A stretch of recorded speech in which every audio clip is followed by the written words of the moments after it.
Please. So where were we? And Commissioner Stansberry. I was just talking about private equity, this analysis, and to sum it up in 20 seconds, we have a very strong history with private equity. If you look at our historical returns, whether the numbers are rigged or not, it looks like it's been an exceptional performer. And then if you look at what you're projecting out, there's an enormous discrepancy, and that has to be reconciled. Thank you. So that's all I wanted to say about that. I think it's a good point. Good point. Could I offer maybe a comment on that? Please. We've earned 15.5% over the last 20 years in private equity, but we were also pretty early in the asset class. Most people began piling in the early and mid-2000s. So the asset class is materially more discovered now than it was, particularly in the LBO space is more crowded. And that's been our bogey whip. That's where we've done really well. The venture portfolio has been a little bit more challenging for us, but that's, I would say more recently, I'd say our research engine in that has been really, really strong.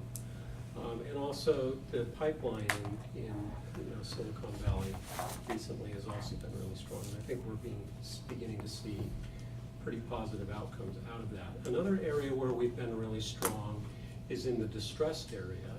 And there's just fewer opportunities in distressed now than there has been. So we're projecting to go from 15.5 to 12.5. You see 11 is the asset class return, but including alpha, it's at 12.5. And I'd also point out that the median private equity plan sponsor has not even returned 11. So 12.5 still seems pretty right to me. It's still a 5% premium over global equities, a 5% premium over the S&P 500, and that to me that's a big number. So I'm pretty confident, but pretty comfortable with the number. Yeah, and my issue is not the return. I think the return number is fine. It's the risk, because that's what this whole thing is about, risk reward. So it's more about the allocation. I think it's about the allocation, because I think that if you change the expected risk and you took off constraints, I think you would get a different answer. In a hypothetical, portfolio optimization exercise. You don't even need to reduce the volatility assumption to have it blunt to give more to private equity. It's just that we set the cap at 16, taking into account the sort of practical, what's realistic to deploy part of it. So even with the assumptions, the mean optimization loves private equity. And Commissioner, I know that the reported volatility is a lot lower, but that is because of the non-price. Yeah, but when we take into account the illiquidity of the asset and the extra leverage in the asset class, I do believe it's materially more risky. Great. Anything further? No. Any other questions from board members? Comments? I just Yeah, one but last please, thing on private please, equity. we just have so much time. Sorry. Please, I hold the gavel. Joe, you're recognized. Yeah, I'll get to my question second. I'll start with this discussion of what these numbers mean. The problem with the mean variance optimizer is basically designed for public securities numbers, traditional numbers. The non-traditional numbers represented by private equity, venture, and the hedge fund areas, they don't match up. They absolutely do not match up, but you got to put them in there somewhere. So that's why they use a volatility number, which is a requirement. And the volatility number, which I think Bill was at the end of his comment capturing, it captures more than the price volatility to show the risk. Despite constraints that we've used, particularly in real estate, otherwise the optimizer would probably say to put 80% of the money in. So that's one of the things about these numbers, but it is a problem that no one has quite figured out how to solve yet when you combine non-traditional numbers with traditional numbers. That's on that part of the comment. And I'll stop on that and get to my question then. Mr. Coker, I'm going to start on page 19 of Angeli's long-term capital markets issue. Mhm.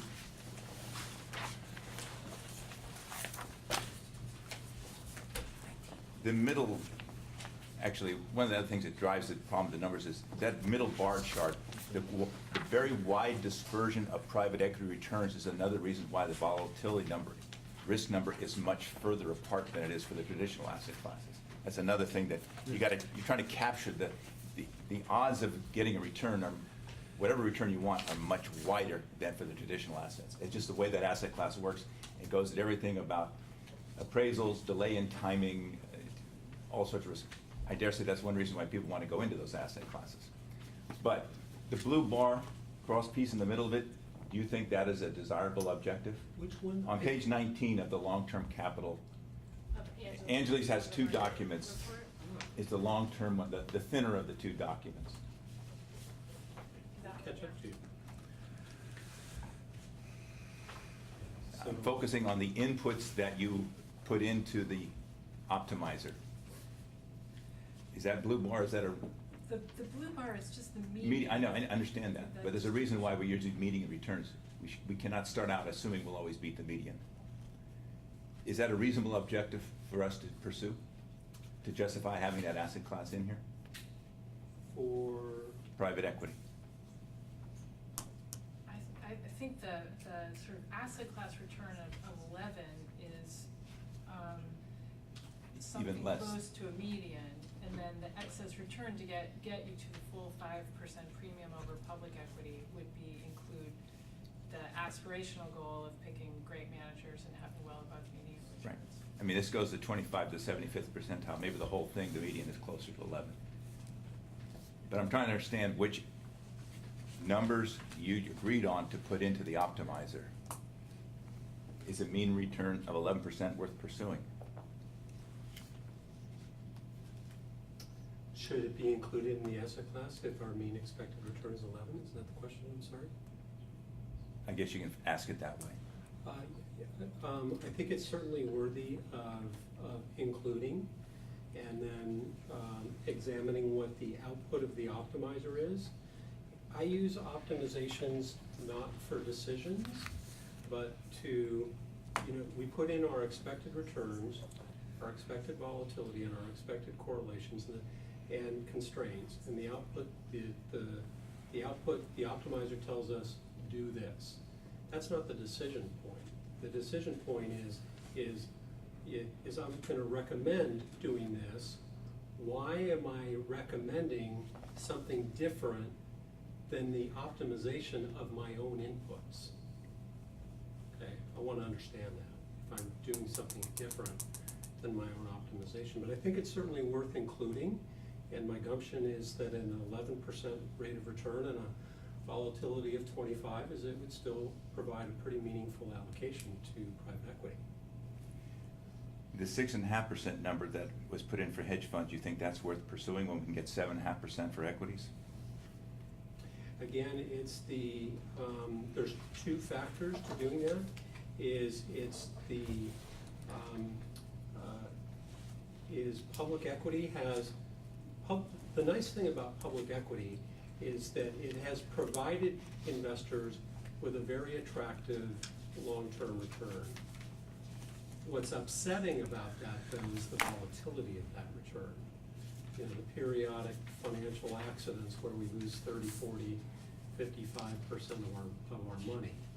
And so that's when the value of hedge funds come in, because their risk return, instead of 7.5 and a volatility of 16, it's 6.5 and 8. Capture most of the public equity return with half or less of the volatility.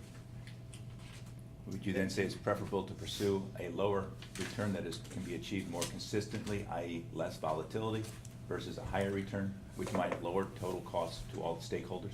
Well, there is a second reason to invest in hedge funds. It's not just the lower volatility. There's not just the lower volatility and the higher risk-adjusted return. It's the higher alpha in this space. The median public equity manager, gross of fees, has barely edged respective benchmarks, and most have underperformed relative to benchmarks. In the hedge fund space, again, I pointed to the difference between top quartile managers and third quartile managers. That's what makes the space worthwhile, is good manager selection. So those would be the three reasons to do it. With all the pages, these 95 pages that we've given, I'm sorry, I can't keep track of all the pages. But in fact, in one sense, you've made the case that we should pursue mix 4, not mix 2. We did not recommend mix 4, and it was because of the volatility. I need to turn to page 16. Or 22, or it depends what. It's on a couple different places. Yeah, it was the volatility, is mix 2. We thought even with modest alpha, we're gonna earn our actuarial rate of return, and we'll reduce the volatility of the plan assets by almost 1%. Mix 4, the volatility jumps back up. But there's higher probabilities of achieving the returns. Now I'm going to page 19 of the larger packet from Angela. And again, the difference over 10 and 20 years, the difference between the two is 5 and 6% with excess returns. Again, 5 and 6% without.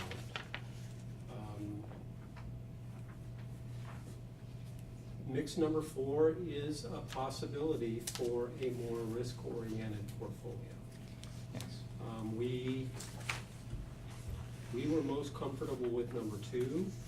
The next one that we were most comfortable with was number 3. The ones we were the least comfortable with were number 1 because it was too conservative, and number 4 because it was too volatile. Yes. Well, I appreciate the fact that you're comfortable with it, but perhaps it's the board's responsibility to decide how much risk we're going to take. Absolutely. Yeah. So that's why I'm trying to point out these points. Yeah. There's a number of objectives in terms of total return, total risk, Yeah. costs to the stakeholders, which again, your charts show mix 4 has a lower cost to shareholders. So it's a balancing act, perhaps what Mr. Gaw was trying to explain to us. What are we trying to really achieve here? Yeah. That's why I wish I could go back and find the exact page that you had the sharp ratios for the asset classes on. I've been bouncing around on these pages. That might be a- It's not the total sharp ratio, it was by asset class. I think we have that in our memo, I'm not sure. It's in here somewhere. I had it and I misplaced the page. Because not so much the problem with that number, it goes back to the point I was trying to comment about Commissioner Stansberry's question. The Sharpe ratio number for the private equity and the hedge fund non-traditional assets is very, I believe, unreliable unless you have figured out that problem. And I'm not the mathematician who came to that conclusion. Well, if I could comment on that, on private equity, I don't think it's kind of what you believe is the real volatility of the asset class, because it's priced so infrequently. But hedge funds are priced frequently. So I think the volatility of that, and therefore the Sharpe ratio, is much more reliable. Do you agree with that? Definitely. Yeah. Hedge funds can be priced more frequently because they're sort of almost dealing in public securities. But the numbers there, because they're so asymmetrical, skewed, how you match them up with numbers that are normal, which the traditional ones are, they're normal. How you're matching those numbers together in the optimizer throws things off. That's what I'm trying to follow and want to support what your conclusions are and your recommendations are here. But I'd say you make it more difficult. Maybe it's just difficult for me to understand what you're trying to say. Well,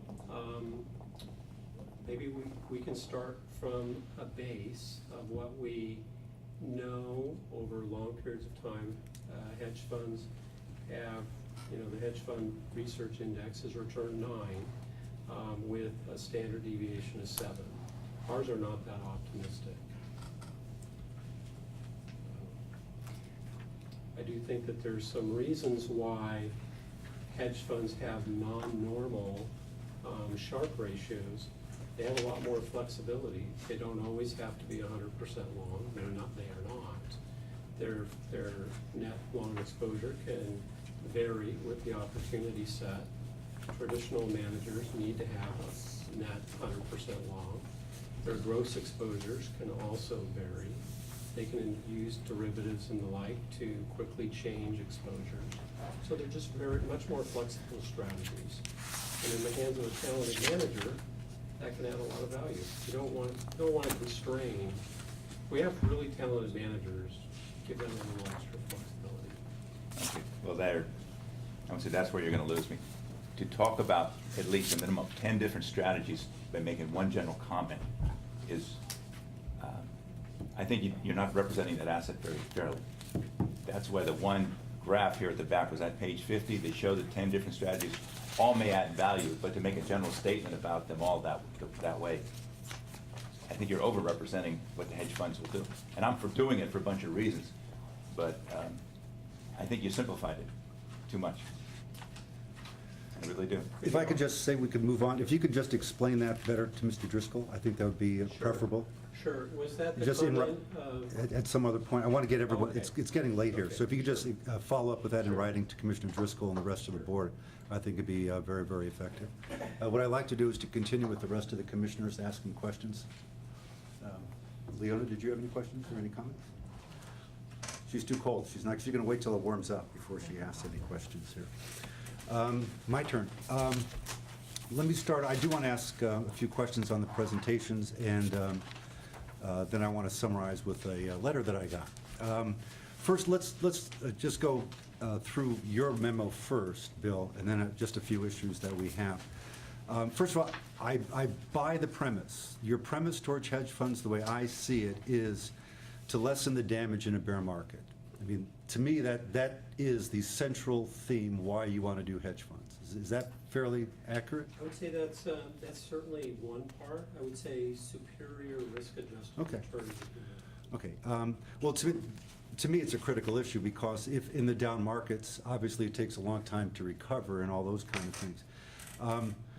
You talk about the bear markets, how long it took to recover, the averages, all those kind of things. What you have not looked at is buying insurance for the downside. I mean, if you could protect against a loss for the pension fund of, let's say, losing more than 5%, I mean, that would assuage any of the anxieties you have about the catastrophic bear markets, which you have not addressed. Excuse me. I think Commissioner Bridges, you need to go soon. All right. So you're gonna lose a.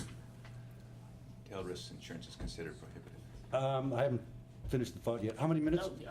finish Can you stay that. like 10 minutes? I'll be 10 minutes if I can. Okay. I'll give myself 10 minutes. You can buy VIX. The best insurance is VIX, which is not insurance policy. It's an option strategy, which you have not discussed. But that is, if you want to buy an option on the downside, the answer is VIX, which you have not discussed here. It's central to your issue in terms of coming up with the downside, in terms of contributions going up and all of those other kinds of things. And let me just state for everyone else, Bill and I have talked about options, and we have a difference of opinion on options. I think it is the best way to accomplish many of the things that the hedge funds do without a lot of the downside. So that's my comment on that. In the future one, I would like to discuss buying insurance on the portfolio, because that is central to the issue. Okay?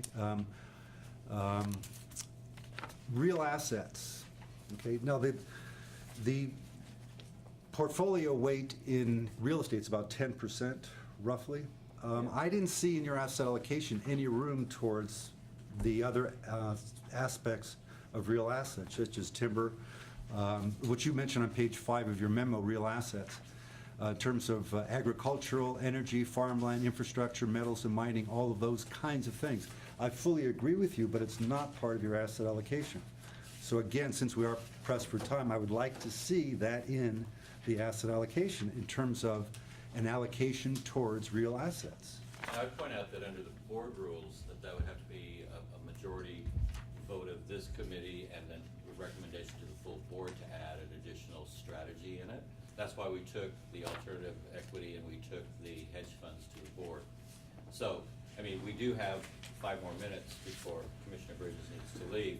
I would say that what we probably need to do is if it's the desire of the committee to pass forward to the full board a recommendation to include another strategy and have them rerun this, then I would Look, say. we just have a few minutes here. If I could just state my position and then I'll recognize Well, you. Please. Commissioner Bridges needs to leave. I know, that's so- why I'd like to finish the thought, and you can deal with it however you want. I do have some specific questions for you. I've been patient, everyone else has had a time.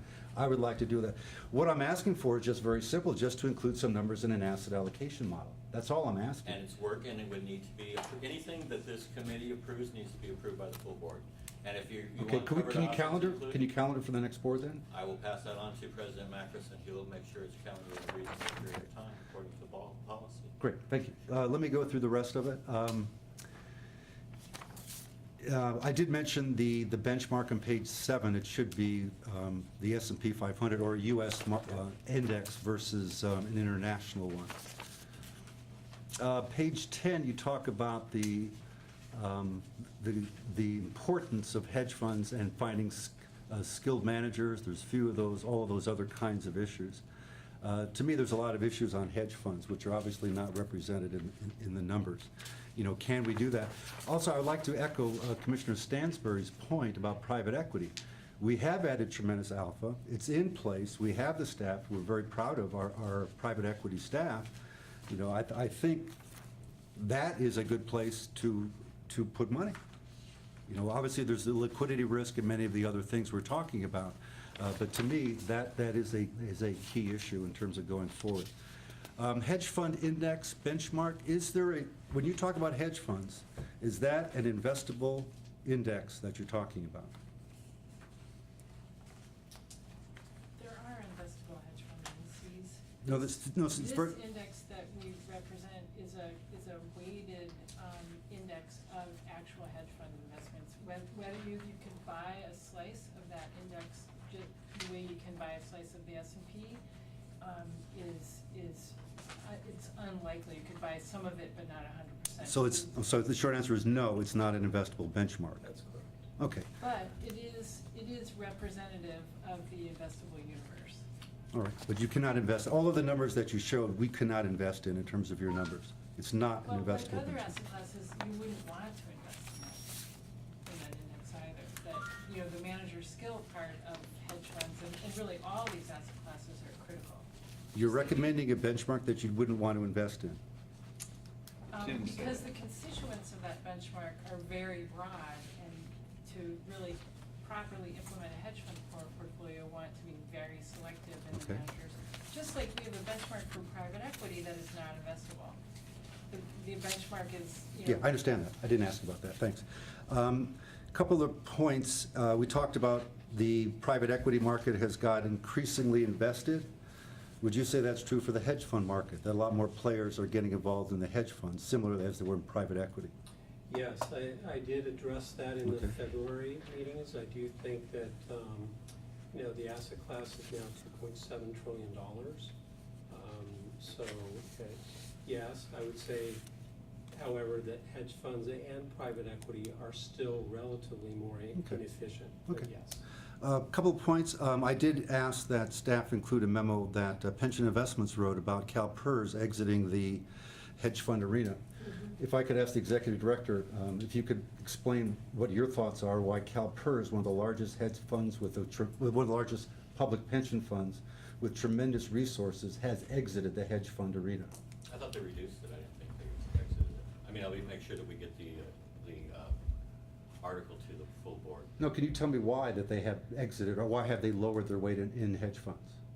I didn't read the full article, nor have I read the minutes of the investment committee or the recommendation. Okay, this is your recommendation. You're the highest ranking person here in the I pension understand that, I fund. stand behind the consultant and staff's recommendation. But I would like to hear your views in terms of what went wrong at CalPERS. Because it's a large pension fund, they've been involved in hedge funds for a long period of time. Why have they chosen to reduce their weight in hedge funds? Yeah, and I guess I didn't view the article as something went wrong. It was, they go through the same exercise to try and maximize their allocations, and they were, I think they also adjusted their private equity down. So, I mean, to understand, they're going through the same process that we're going through here, so I don't think there's a separate answer to why the hedge funds went down. It would be also in tandem with private equity going down, which is something that we're saying we'd like to see increased. I'll be happy to get back to you with an analysis. I didn't understand that that was gonna be part of what Well, I was needing to it's an discuss important, today. well, it's an important point. We're a public fund talking about investing in hedge funds. If a very large public fund is reducing their allocation, I would think it'd be something relevant. And over the years, we've Let me- chosen not to follow CalPERS I in a lot of didn't, the I know things and that. directions that they Tell me, take, so. if I could ask the questions, please? Tell me, why do you think that Could I San get the Francisco? answers? You're asking. Well, I didn't questions. ask that. Why do you think San Francisco will be successful in private equity when CalPERS is exiting? I'm sorry, in hedge funds. Why do you think San Francisco will be successful when I'll CalPERS is? prepare a written answer, and I'll make sure that you get it at the next investment committee. Do you have any idea now? I mean, I've had a chance to listen to Bill Coker. Commissioner Muffick, they are going through the same exercise we're going through. They're trying to maximize based on the same types of optimization modeling Okay. that we're going through. And it's not a static issue of they're exiting hedge funds. They're reducing their allocation to hedge funds. They're not exiting hedge funds. And they are reducing their allocation to private equity. And I'm assuming that they have very valid reasons based on the structure of their portfolio and what their consultant and what their staff is doing. Okay, what I would suggest, what I would request going forward is, I would like to know why people are lowering their allocation when we're swimming the other way. So if I Would could you have get, just CalPERS as a person would be concerned about? What if, Stanislaus County was going through and lowering their hedge fund? I mean, it's a It's rather respectful. broad request. well, no, I'm asking specifically, why are they lowering their weight in hedge funds? And it's not, Stanislaus does not have those. This is one of the biggest pension funds in California. So if I could just get some analysis of the reasons why, if we are not gonna find out the reasons why pension funds exit and fail, then we're doomed for failure ourselves. If we can't learn vicariously, then we are not gonna learn. So what I would suggest is, I would like to learn why they are going the other way. I will get the analysis that was prepared for CalPERS and make sure that it gets to the board. Great, and one last question, do you believe that hedge funds are riskier or less risky than stocks, as measured by, let's say, the S&P 500? I believe that we are overly tied to markets, and that I think that as a strategy, it will protect us on a down market. And so I support staff's recommendation based on the number of issues that they've raised relating to where hedge funds will put us over the next 2 to 3 years. Let me ask the question again. Individually, do you think hedge funds are less risky or more risky than the broad stock market? I think the right hedge funds potentially could be equally risky. So hedge funds are equally risky The as... right hedge funds could be equally risky. And tell me, why do you believe that? I don't have, I need a more specific, no, I'm not prepared to answer that question. Well, this is a $3 billion recommendation. 15% of the portfolio, 15% of of $20 billion is $3 billion. That is a lot of money. All right, I would like to have some confidence that it's been looked into, it's been researched, and that you have substantive reasons why we're doing this. Because if the issue is lowering the risk of the portfolio, there's other ways of doing it. There's other ways to do it rather than hedge funds. And I'm familiar that you've had an opportunity and have urged the board to sort of support you in a covered option, and like I said, there's a process for you to get that as part of an allocation for this study, the 2014 study.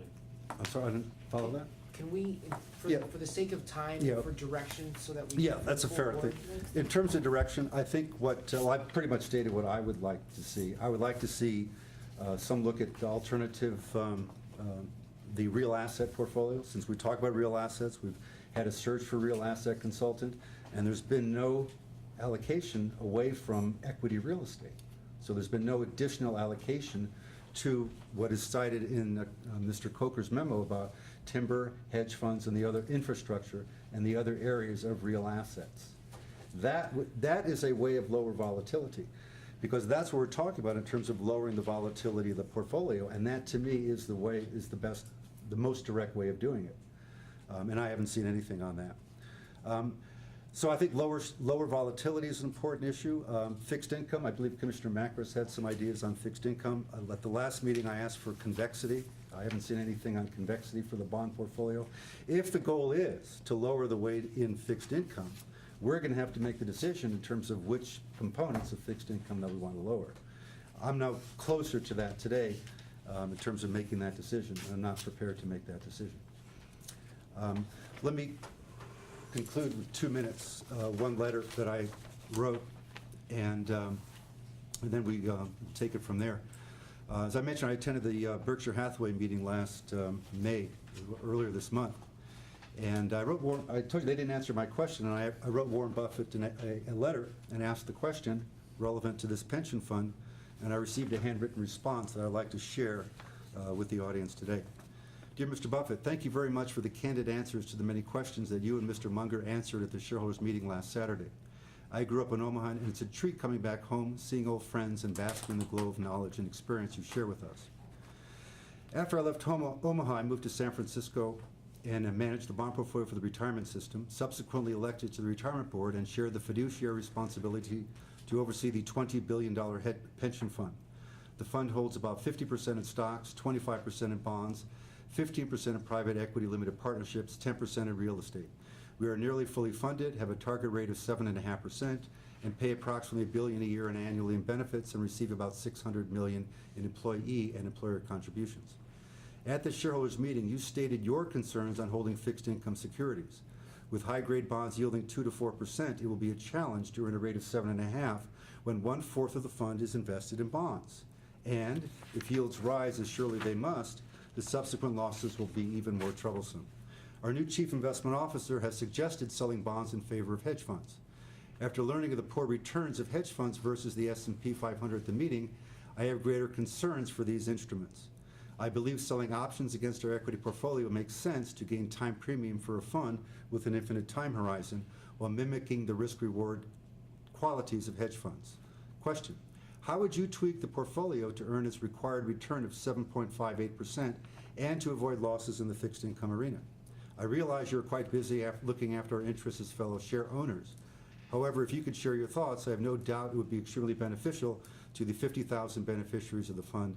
Thank you for your consideration. Your partner and admirer, Herb Mayberger. P.S. I went to Dundee School, and I believe you did too.